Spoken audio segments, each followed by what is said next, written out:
One day, this nation will rise up and live out the true meaning of its creed.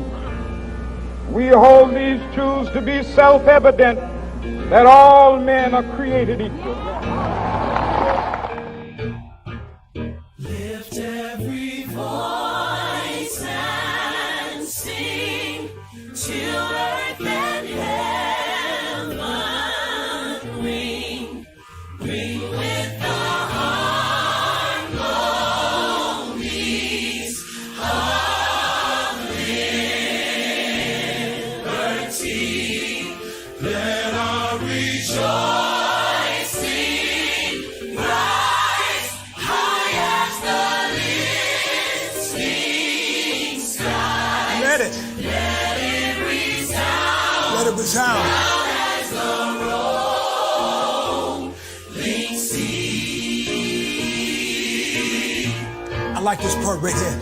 Come on. Sing a song full of the faith that the dark past has taught us.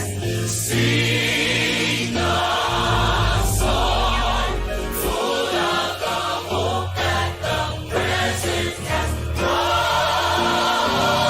brought us. Facing the rising sun of a new day begun. Let us march on. Let us march on. Till victory is won. Now we add a little something to it. Just to encourage you. We're gonna take you to church later.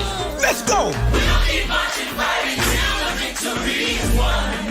To all my brothers out there, Hold your head up, brother, till the victory is won. to all my sisters in the struggle, Keep believing, sister, till the victory is won. till that day. Till that day comes. Hey, Let us march on to victory. till victory is won.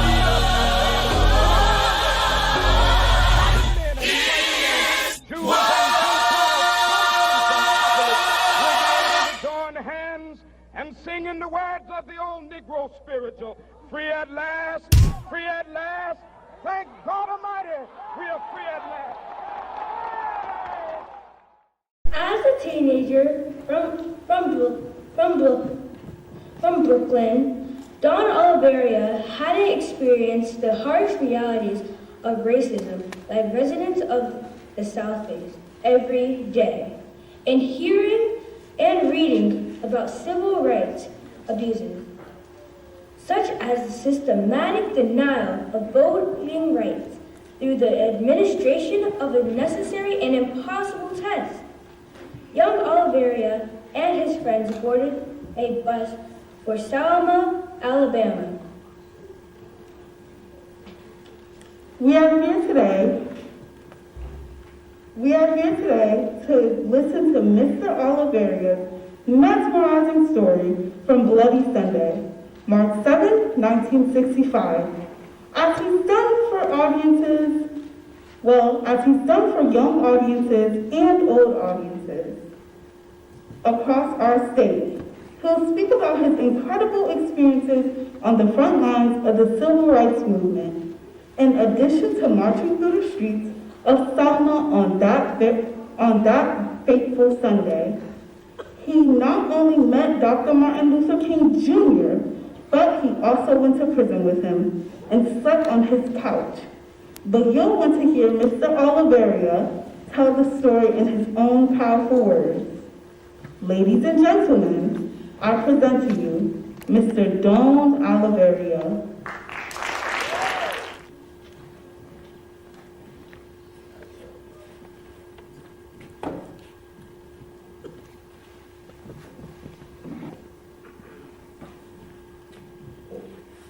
Good afternoon. And how are we today?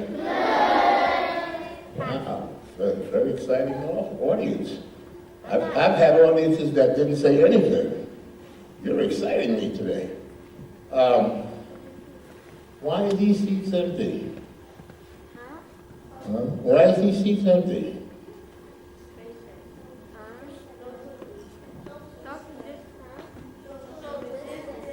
I just wanted to make sure you could answer the question. My name is Don Oliveria, and I'm going to take you on a journey today that you will not believe. I'm going to tell you about the story that I am proud to be a participant in, and I'm going to tell you about the way some people treat others. I'm going to tell you about my friend Kenny. I'm going to tell you about Amelia Boynton. I'm going to tell you all about the Ku Klux Klan. I'm going to tell you a lot of things today. And I understand that some of you may not know who or what they were, but you're going to learn when you leave here. But there's some rules. Now, everybody pay attention. I want you to remember this. I'm from Brooklyn, New York. Now, when I say, where am I from? You have to scream Brooklyn. Okay? Where am I from? Yeah. I'm gonna tell you about a time in 1965. I was 14 years old. And in case you don't know what was happening in those days, I'm going to give you a little demonstration so that you can get in your soul and in your heart what it was to be black and not recognized. When you were young and not recognized, because you were a germ, a filthy, nasty germ. That was the way it was presented to us by the people that I'm going to tell you about. So, we're going to do a little demonstration right now. I need the 2 volunteers that I asked for. I think they have already picked them. Where was the teacher? It was Sanai and her friend. Yeah, Sanai, All right, come out. here she comes. Here she comes. Come out, Sanai, come down. In the South, in 1965, black people were not allowed to look at white people because it would be called reckless eyeballing. And that would get you in jail, but mostly killed. Let me show you, let me give you a demonstration. Hi. Would you two come over here? Come on. Face each other. Now, all of you pay attention to what I'm about to show you. Now, this is really the way it was. What time is it? 1:37? Okay. Shake each other's hand. You see them touching? That was a no-no. Give each other a hug. All right now. That's all I need for you for the demonstration. Let's give them a hand. Now, we said it was 1:37, right? Okay, 1:37 in the afternoon. By 1:37 this morning, he would be dead. He would have been hung from a tree, he would have been beaten, he would have been shot. She would have been beaten unmercifully because no black man would touch a white woman in the South. None. He would be dead. Absolutely no doubt about it. They might have burned down his house, killed his family, who knows? But that was the way it was. I wanted to give you just a little insight into what was happening in those days. Let's start the story. I was 14, and where was I from? And every Saturday, my friend and I would go up to Harlem. You know where Harlem is? All right. We weren't going to the Apollo. We were going to a place called Metropolitan Baptist Church. And in Metropolitan Baptist Church, we were learning how to go on bus rides to the South, and we would learn how to not react to what was going to happen to us. When I say that, I say it with, I was from Brooklyn, and I could not imagine anybody hitting me, touching me, anything, because I was black. And if they hit me, I was going to hit them back. Well, when we went to the church in Harlem, we met some gentlemen. They were named, one of them was named Martin, one of them was named Andrew, one of them was named Jesse, and one of them, well, I have to call him by his name, he was Reverend Abernathy. And those 4 people told me that I was going to learn how to go down south on a bus and just demonstrating or go over a bridge and things are going to be all right. And I felt all of this was unnecessary because I was a young boy from, and I would be able to go down there. I could handle everything. I'm gonna stop this nonsense about racism. I'm gonna go down there and teach those white folks how to behave. I'm gonna tell my brothers and sisters that this wasn't necessary. I know, but this wasn't necessary.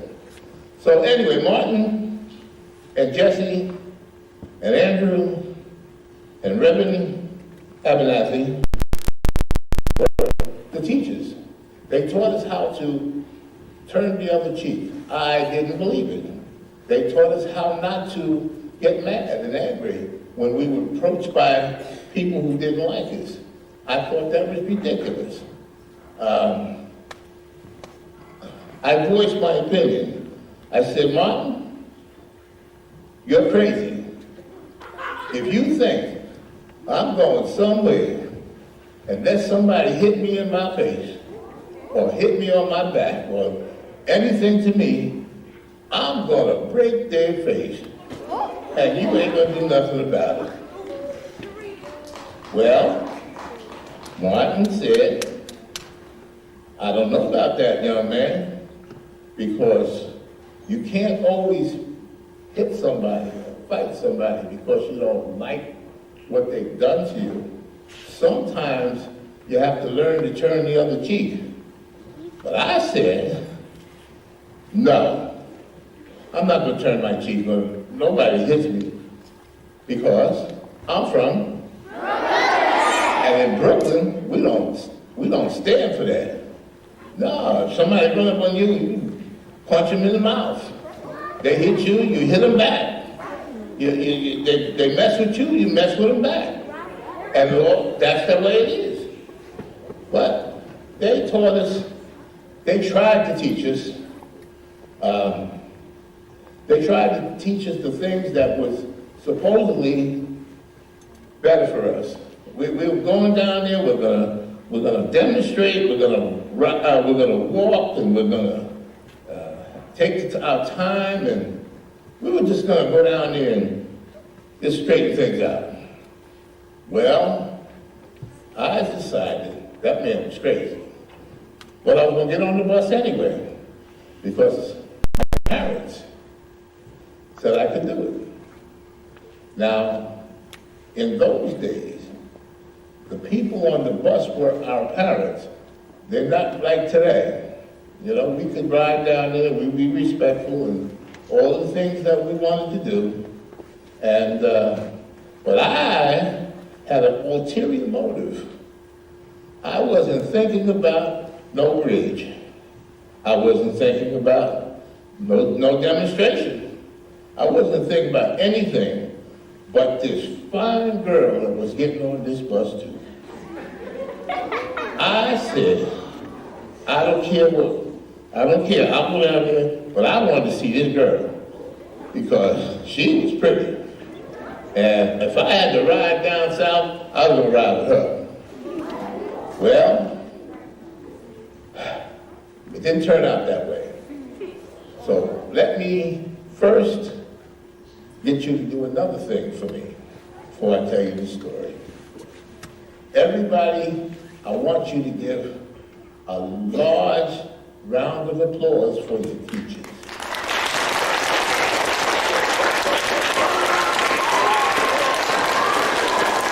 Always love your teachers, because your teachers do more than teach in the classroom. The person who started the march in Selma, her name was Amelia Boynton, and she was the president of the Teachers League, or whatever they called it down there. And she and her husband started my journey to the South. One more time for the teachers.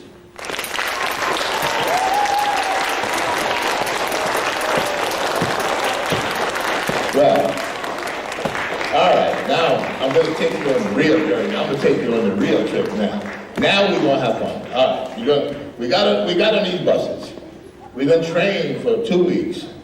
And we get on these buses, and I'm trying to sit next to this girl. Man, I'm trying to get up there and, I'm telling her my name is and all this good stuff. And we're riding down the highway. And after we cross the Mason-Dixon line, by the way, does anybody know where the Mason-Dixon line is? Yeah. Oh, I see hands. Just raise your hand if you know where the Mason-Dixon line is. Tell me. Stand up. Stand up. Tell me where the Mason-Dixon line is. No, you're sticking too long. I've been there, but I just don't. Did you raise your hand? Tell me where the Mason-Dixon line is.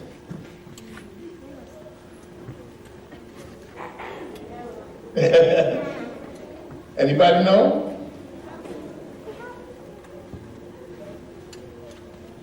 It's where?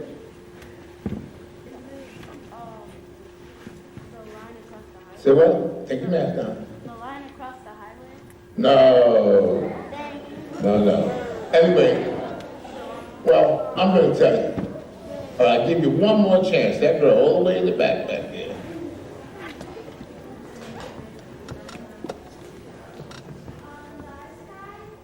Excuse me?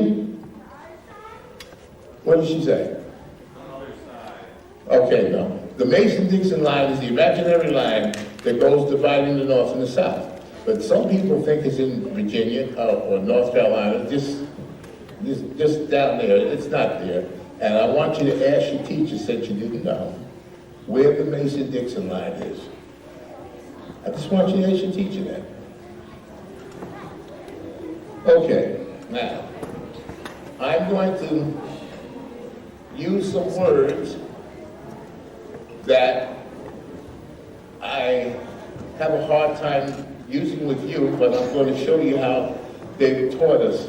On the trip, what it was like. You ready? Yeah. We're going to take this trip? Yeah. Okay, I'm on the bus, right? I'm riding down the highway, and my bus driver said, wherever we stop to rest, do not go inside the building.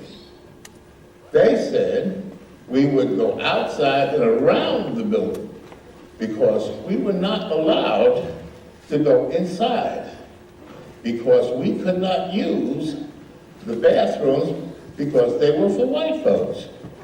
And the black folks had to use the outhouse or whatever they had around the back of the building. Well, as we got off the bus to relieve ourselves, Guess what? I didn't care. I had to go to the bathroom. And I was not going around no building because I was from and in Brooklyn, we don't do things like that. We don't have to, go around the back of the building or all that kind of stuff. Nah, I'm not going around the building. I walked into that restaurant, and let me tell you something. At 14 years old, this was hurtful. It was not good. And I'll tell you why. When I walked into the restaurant building, there was a whole bunch of people sitting in the restaurant, and they all stopped eating. They looked at me, and the waitress behind the counter screamed out, "Negro, what are you doing in here?" Of course, you know she didn't say Negro, but I will say Negro. She said, "Negro, what are you doing in here? Get out of this building. You don't belong here. You go around the back and use the toilet in the back." You know? I had to pee. I didn't hear that. I just heard that I have to go. No. I'm not gonna do that. I don't care what she said, I'm going to the bathroom. I had a friend named Kenny. Now, Kenny was a white boy, but he was my best friend because where I come from, those things, we didn't worry about each other's color and all that stuff. We were from the neighborhood. Everybody knew everybody. But Kenny, his father and mother taught him to have good manners. And whereas I jumped off the bus to go right in there because I had to go to the bathroom, Kenny stopped to help the women off the bus and help the people off the bus. Then he came inside. When Kenny came inside, he walked right in, was able to walk right to the bathroom. Nobody stopped him until he saw that I was not going into the bathroom. Then he stopped and said, "I thought you had a pee." I said, "I do." Come on. The lady behind the counter that had said to me that I couldn't use her bathroom, she got even more infuriated, and she yelled out this. She said, "Negro lover, you get out too." Kenny was a white boy, but Kenny was my best friend. And Kenny didn't know the things about that, color of skin, all that kind of stuff. He said, "Well, if he can't go in there, I'm going in there." Kenny was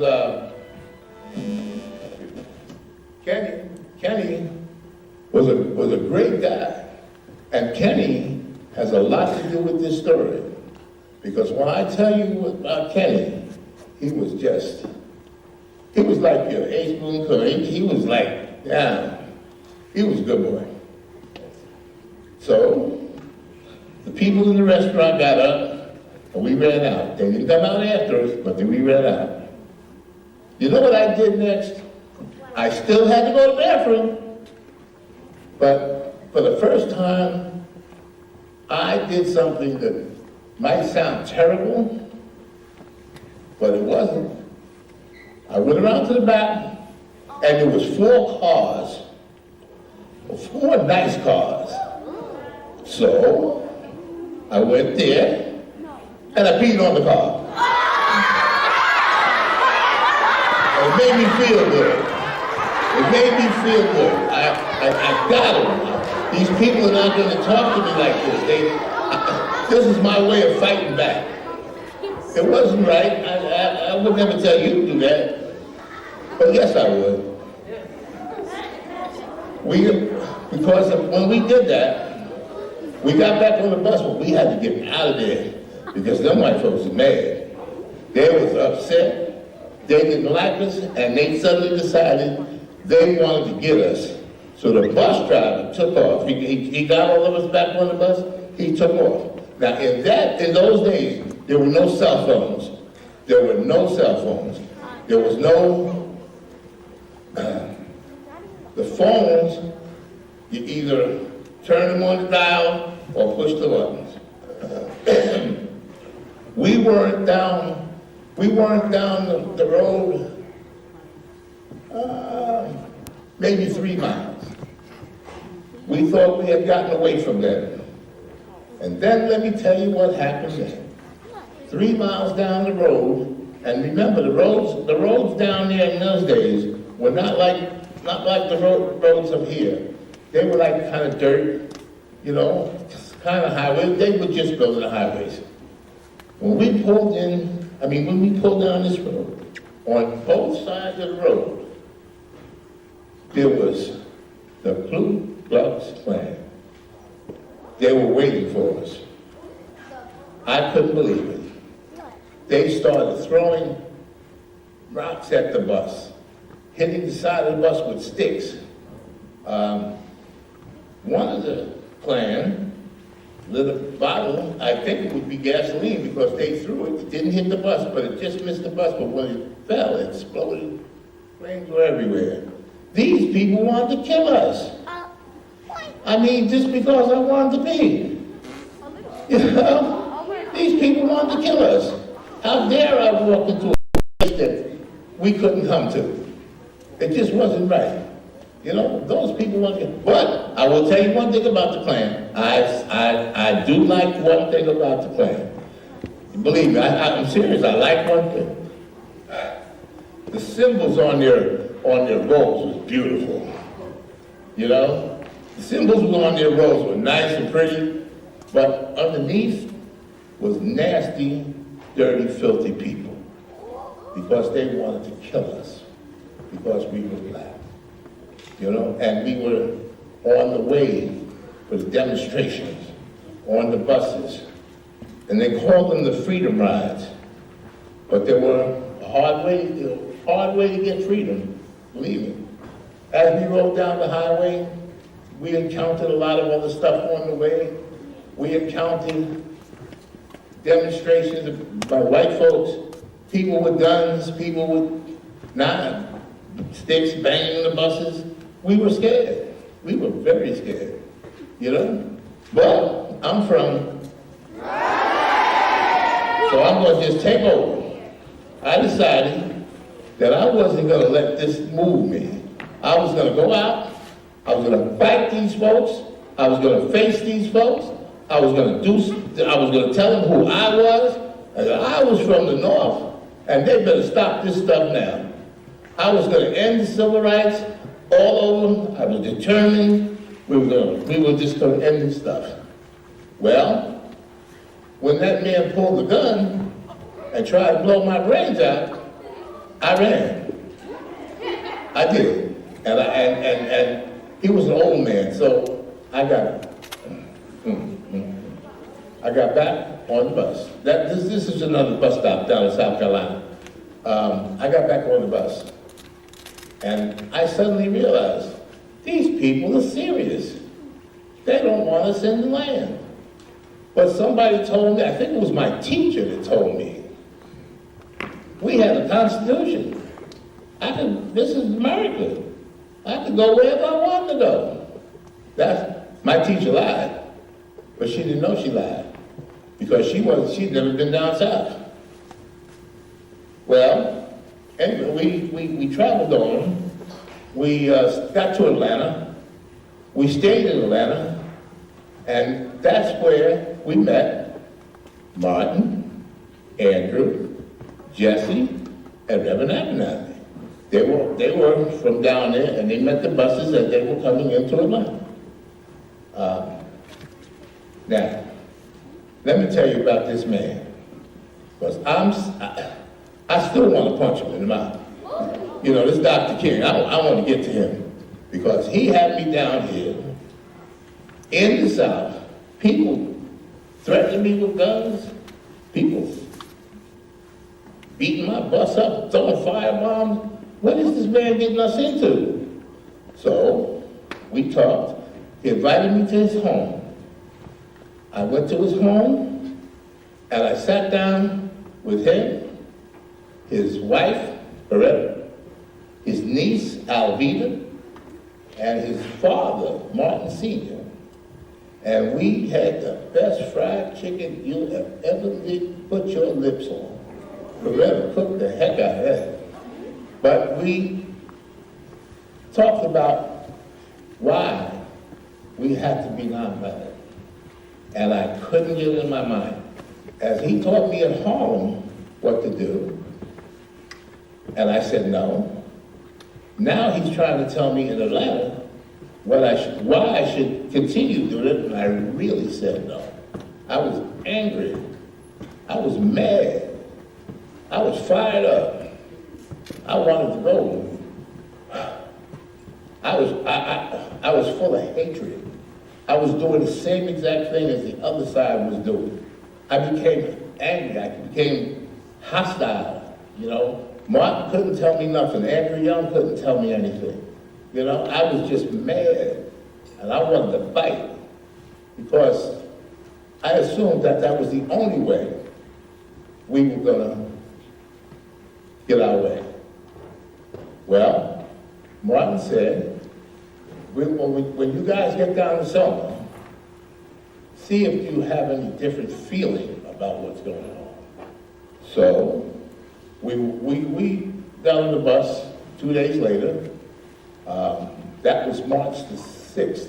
That was on a Saturday. And we rolled down into Selma late Saturday night. And this is where the story really begins.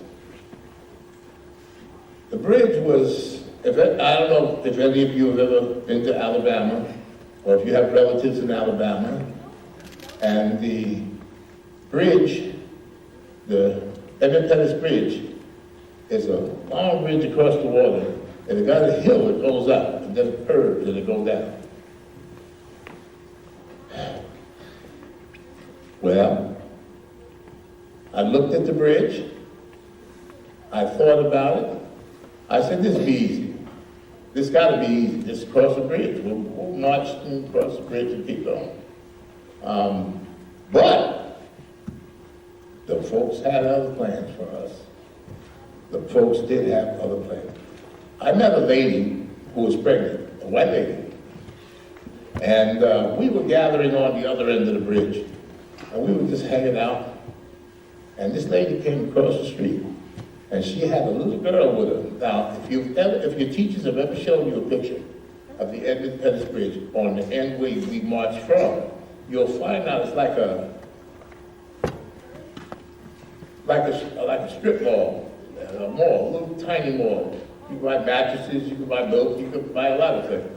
And I asked this lady, well, why are you going over here right now? We're at, you're going late, you got a little baby with you, you're pregnant.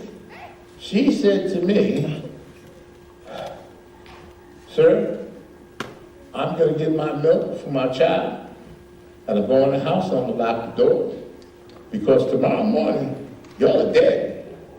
You're going to be killed, and you ain't going to be able to do nothing about it. They're going to beat you, they're going to hurt you, they're going to kill you, and then they're going to hurt us, because we allowed you to come here. You know, I didn't no. We ain't gonna have that, we ain't gonna have that. I took the girl's hand. I said, well, come on, let me walk you and the baby across the street. And she did, she was nice, but she was scared. When I took her hand to walk her through the crowd, a cop came, and he told me, Negro, what do you doing touching that white woman? And before I could move, he hit me in the face with a nightstick. Boom. He hit me hard. I went down on one knee, and I waited for the next blow. But it never came. You know why? Because there were other people doing worse things than that. And he was called over there, and he just walked away. And left me down there with my cheek bleeding and all those things, and I just didn't understand it. I still don't understand why he beat me like that, why he hit me like that. But anyway, the woman went across, and she came back, and walked her back across. But she told me to my face, see, they're starting now, they're gonna kill you in the morning. That was only a taste of what they're gonna do to you. They're gonna kill you. And I couldn't put that in my mind. I couldn't process that. You know, they're gonna kill me, I'm gonna kill one of them. Because I started to go back to me. I stopped being what Martin was talking about. I came back to me. No, I ain't gonna let him kill me. I ain't gonna let him. I'm gonna fight him. We're gonna take over this town. We're gonna just do anything to stay alive. Well, in the morning, as the sun came up, my friend and I, Kenny, remember Kenny? All right, let me tell you about Kenny. Kenny was ready. Kenny was ready. He was ready. I don't know what got into Kenny. He was ready. So we lined up on the bridge, and we began to come down the other side. When we crossed over the top and came down the side, the Alabama State Police was there, on horseback. The farmers were there that they had deputized as deputies. And some of the things that they had in their hand made me wonder, was I really crazy for being here? Let me show you one of the things that they had in their hand.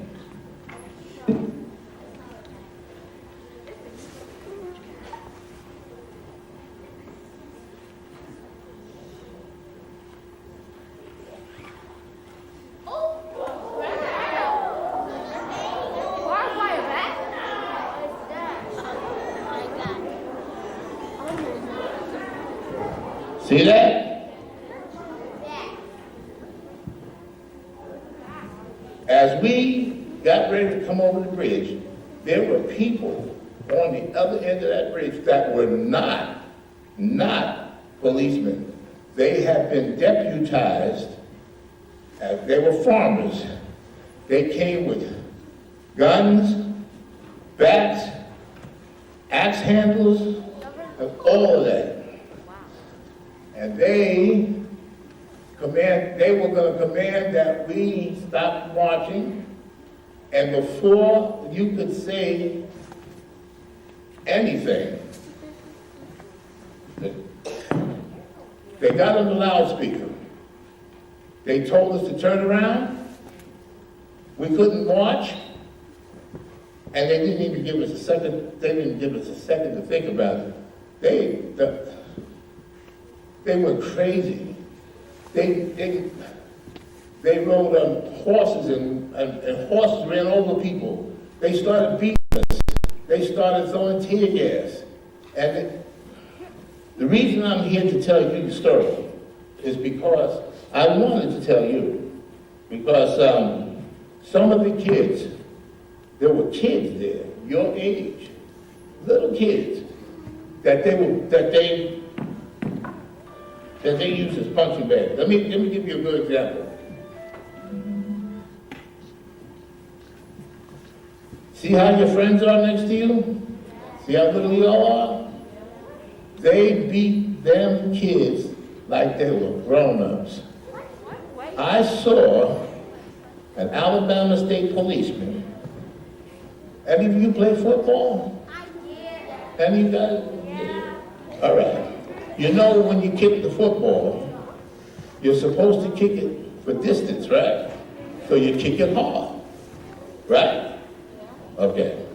Well, how can you imagine if your friend sitting next to you was walking in that time, or running in that time, and a grown man with boots on to ride horses, to get the people he was trying to beat, I saw them kick children, stomp children, beat children. Like our age or younger? Your age. I saw them beat them. They didn't care. They beat them as well as they beat the adults. Oh. And they didn't care. How many of you play baseball? Softball? You know that in baseball and in softball, the object is to hit the ball. And the object is to hit the ball as far as you can, or as hard as you can. So, in order to do that, you have to take a very powerful swing.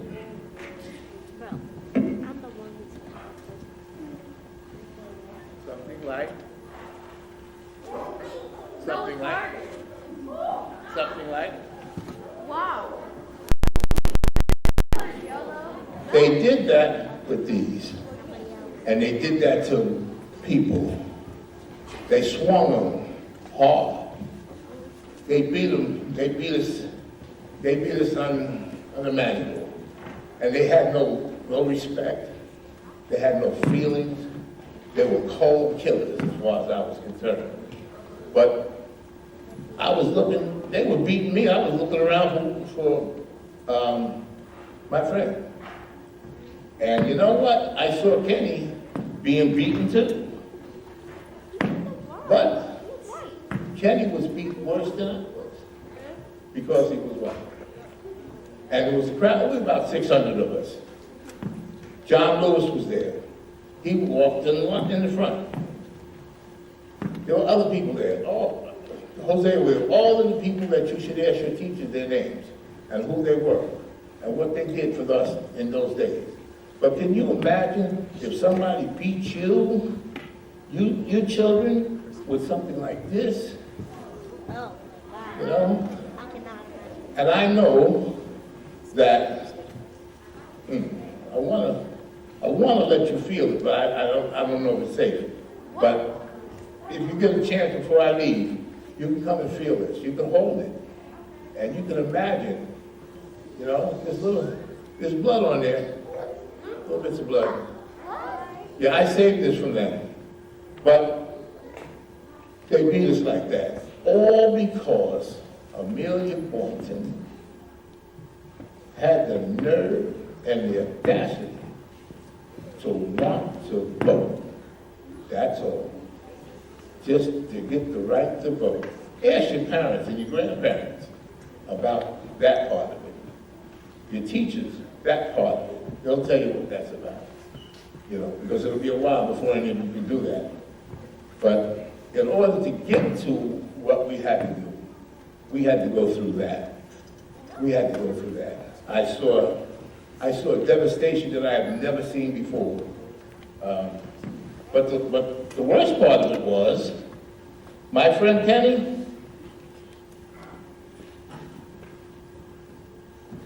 when it was over and the people were being managed and being taken back for first aid and all this stuff, Kenny, my friend, went home in a box, a casket. He was killed. And Kenny was 13. That's not fair. 13. That's not fair. And they treated him like he was nothing. And he was nobody. Well, they treated all of us like that. But to show you the mindset, they beat him worse because he was white.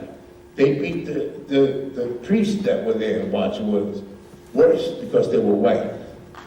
They treated anybody that was white, they beat them twice as bad. But they beat us bad. So you know they took a whipping. Well, I want you to know, I will never forget that day. I just can't imagine looking at you now. I can't even imagine you being beat like that. Can you? No. But they did. They did, and they did it all the time. That wasn't just it just wasn't that march. They beat children just like they beat adults, you know, because they hung over white folks, or they was part of the family. If they was coming to get the father and hang him in the tree, they're gonna hang the kids too, you know. But it's hard for me to really tell you how it was. I hope you've enjoyed what I told you, but your age holds me back a little bit from some of the words I heard, some of the things that I was called, some of the things that the way I was treated, you know. I hope you understand that I just can't use those words in here, but they were used, and they were used with disgust. You know, I was nothing but dog doodle to them. And anybody who looked like me was nothing. They were trash. And they had to be killed. And they killed us, you know. But as Martin said, turn the other cheek. And the only reason that I did not turn the other cheek, I didn't have time. They was beating my ass. Oh, excuse me. They was beating my butt. You know, that is the only reason I didn't have time to turn the other cheek. You know? But listen, if your teachers are teaching you right, ask them about those days. Ask them about that march. That was on Bloody Sunday, March 7, 1965, 57 years ago. On the following Tuesday, which we call Turnaround Tuesday, Martin appeared on the scene. You know, I had a few words for him. I really did, you know, but I was angry, and he knew I didn't mean it. I ain't gonna tell you what I told him, but I told him, because I was from, and they had whipped my butt. They had killed my friend, and they had beat people. They beat them like dogs. They ran over them with horses. They kicked children, and they beat children. I couldn't get it in me. 14 years old, I'm not supposed to experience stuff like this. You know, I'm supposed to be on the basketball court with fine women, you know? You know what I mean. I'm supposed to be hanging out with my friends, you know? But I tell you what, because of Martin Luther King today, I really, really love him. I went on to other things with Martin. I went to jail with Martin. I slept in his home, you know, and I will tell you some of the things that he said in jail that you don't read about in the paper. You know, Martin Luther King was a jokester. He told jokes. We locked up, beat up, and he's telling jokes. You know, I couldn't stand that man. But he was a honest man. He believed in what he was doing, and he made us believe. He made us believe that anything that's you have to fight for must be good if you're fighting in the right cause. And children, I want you today, I'm going to let you ask me questions, but after you leave here, ask your teachers what happened. Ask Mr. Jolly, who told me today, some of you couldn't believe what you heard. It's true. I can't It's very true. I was your age, 14 years old. And I was treated like a dog. I was beaten like a dog. Matter of fact, I still have the scar on my forehead where the Alabama police cracked my head open. You know? That's a mark that'll never go away. And I wouldn't let it go away. Because I can show it to people and tell them that this happened. And I hope it never happens to you. Okay? Okay. Questions? Woo. Well, okay.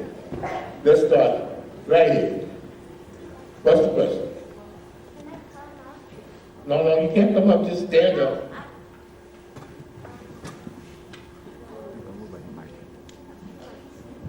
Hold your mask. Take your mask off. What's the question? Can I tell you something? Yes, you tell me anything. You want to know? I don't know what you might say.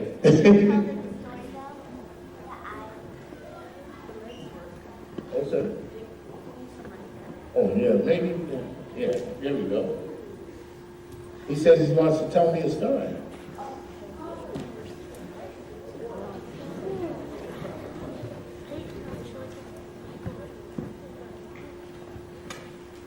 No.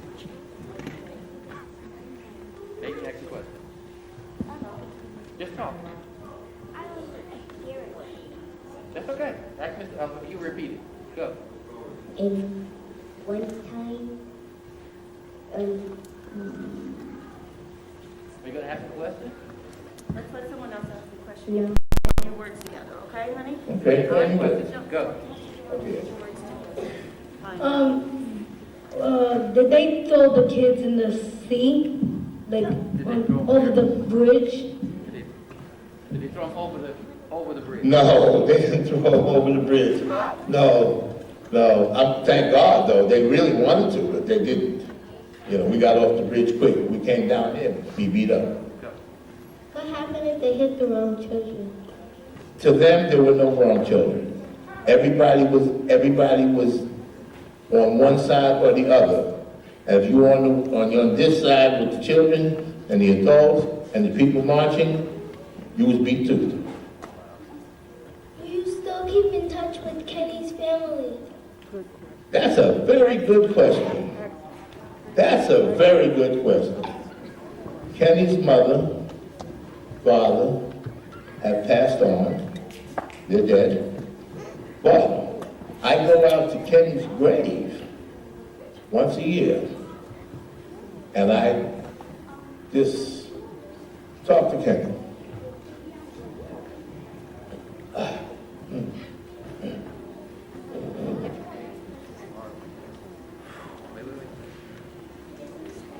Go ahead. Is there any other food that you had at Martin Luther King's house that was good? Like, Yeah! like cornbread or mashed potatoes? Oh, listen, let me tell you what we had. We had collard greens, candy yam, potato salad, cornbread, fried chicken. Woo! Okay? And it was good too. And Mrs. King cooked all of it. Okay, next. How are you still alive? Say what? How are you still alive? How am I still alive? By the grace of God.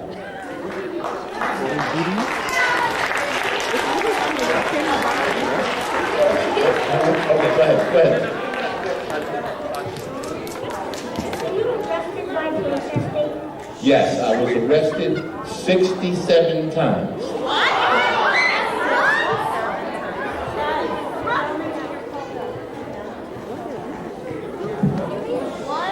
Was there, because like, if you hit the wrong kids, was there any laws against it? Because of what you're saying, it doesn't sound like there was any laws against hitting white kids or just hitting mixed kids.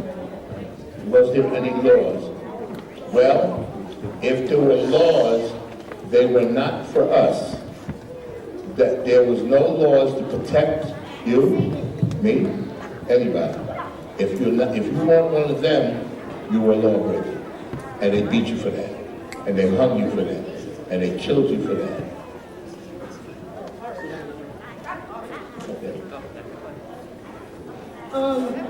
Did they, what if the dad, the black dad is black and the kids are white, what would happen? What do you mean? Like the dad Oh, if a white kid had a black daddy? yeah. Well, there wasn't too much of that we could see at that time. So but hey, it was the same up here, up in the north you could do that, not down south.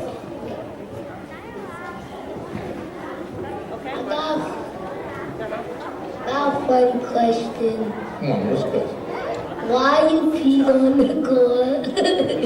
Because I was mad as Why you gonna pee on the ground? no, because I'm gonna explain that. The question he had is why I peed on the car. The answer is I was angry at not being able to be myself, use a bathroom, and they was telling me that I was lower than anything. If I couldn't use a bathroom in their facility, I was mad and I couldn't do anything about it. So when I went out the back, I saw this pretty car. As a matter of fact, it was a Buick, and it was pretty. And I just peed on it. I just peed all over it, and then ran to the bus. I got my question. All right, come on. If you one was a white girl, one was a black girl, a white boy, and you said you just walked them home, and the policeman came and take you with very certain things on your arm or suffer like hurt, what would you do? Well, back then, his question was, if I had a black friend and a white friend, I wanted to walk them home, and the policeman came and tagged me, what would I do? In those days, believe me, if you wasn't walking the white kid home, this wasn't going to happen. Because if you walked the white kid home and it was dark, you wasn't going to make it back to your house. Okay? I answer your question? Did I answer your question? No. You gotta give everyone an opportunity. All right, I'll be right back. Why were white people beating us twice? Say what? Why were the white people beating us twice? Being quite bad. Oh, that's it. Well, in the South, white folks and black folks did not mingle together. Any white folk that helped a black folk was considered an enemy. They were called Negro lovers, you know? And then, they wasn't really the N-word, but Negro lovers. And they were treated worse than the black person. So they would be twice as bad.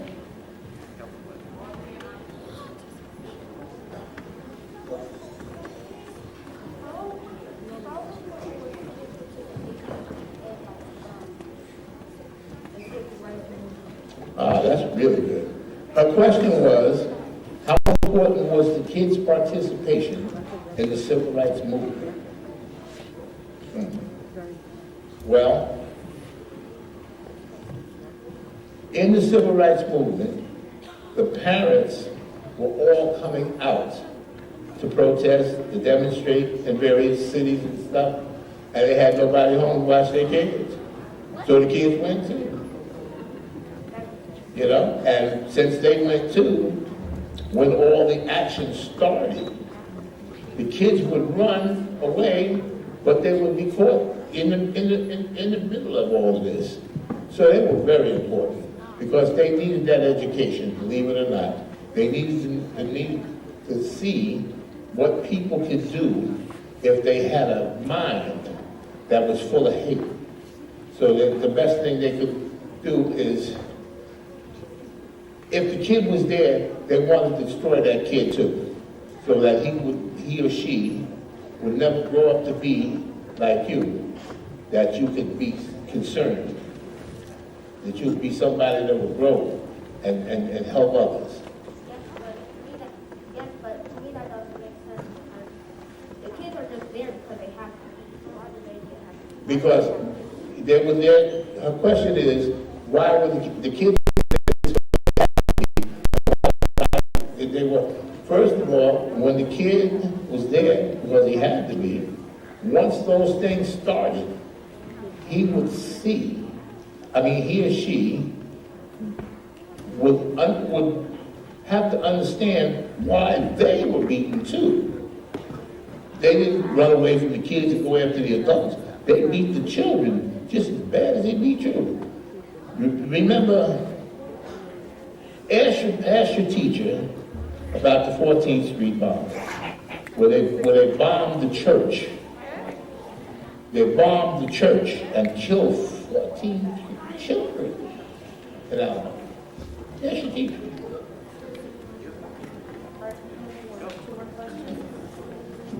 I'm done. What did they use to beat up people? They used axe handles. You know what an axe is? They used axe handles, which was very popular in the day. They used, as you saw at the back, they used pipes.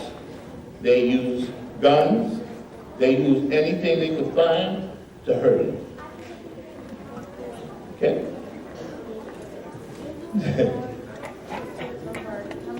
Why do white people hate black people? Why do white people hate black people? White people don't hate black people. Black people don't hate white people. Some people hate you, some people like you. Everybody is not the same. It's the way that you were raised. If you're in a city or a town that's mostly white or mostly black, then you have the option to,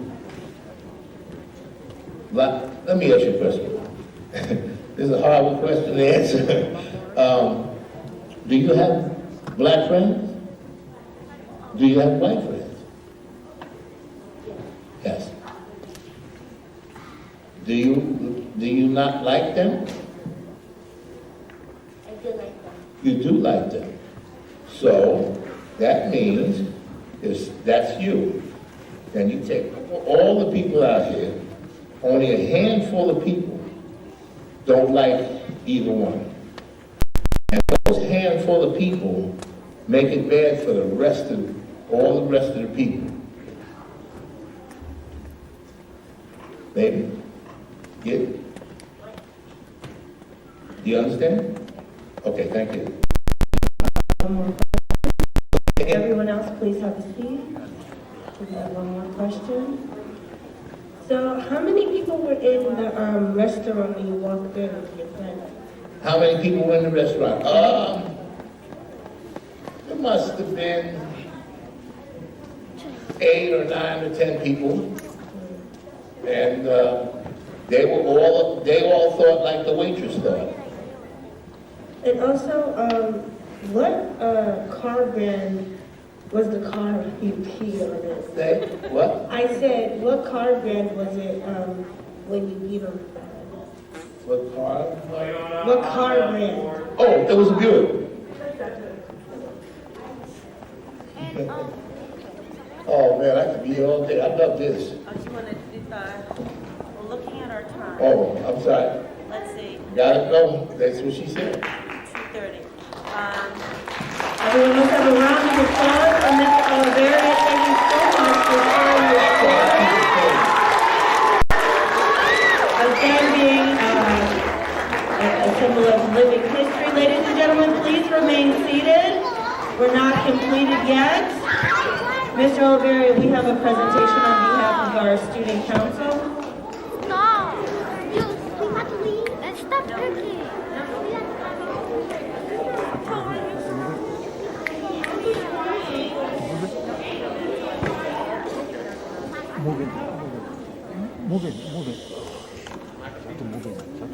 On behalf of Student Council, we decided to give you this because you made your voice be heard during civil rights and rang the bell for justice. Thank you. Thank you. Yeah. Look here. I'm proud of the school. Yes. You're all my friends. All right. Thank you. Thank you. Wow. That's a great reason. Nobody will get this bad.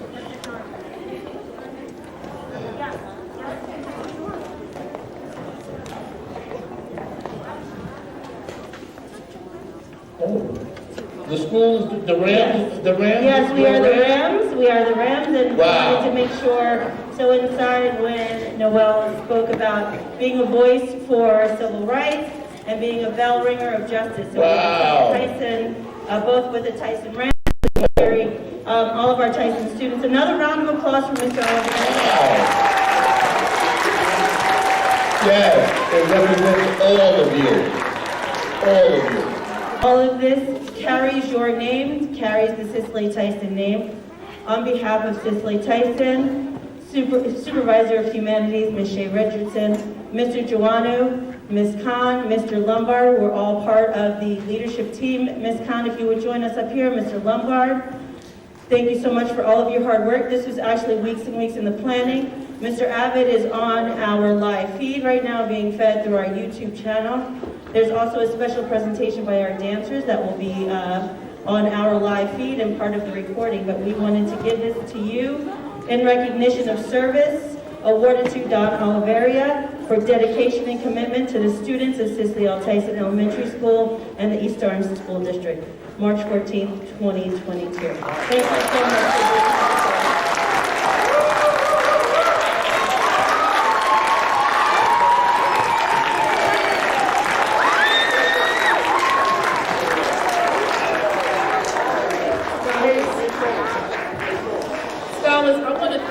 For being quiet for the most part and listening to Mr. Oliveria's story, because each of us has a story, right? Each of us is a part of history. Do you know that? Each of us, okay? And if you don't know that you're a part of history, I want you to remember that today. Everyone has a story, and you have the power to tell your story, and we thank Mr. Oliveria for telling us his story. So what I would like you to do, and I'm Ms. Richardson, Supervisor of Social Studies, I want you to always find power in being able to tell your story and realizing that you are all a part of living history. We are all a part of living history. And I want you to know, for the movement that Mr. Oliveria was speaking about, the civil rights movement, the people that helped us to be able to accomplish the most were kids like you. Never forget that. Kids, not just adults. Dr. King and John Lewis, they weren't by themselves. Hosea Williams and Ralph Abernathy and Jesse Jackson, they weren't by themselves. They were kids. So there's power in the youth, there's power in your voice, and there's power in your story. Never forget that, okay? Peace and blessings, and have a wonderful day. And remember, where am I from?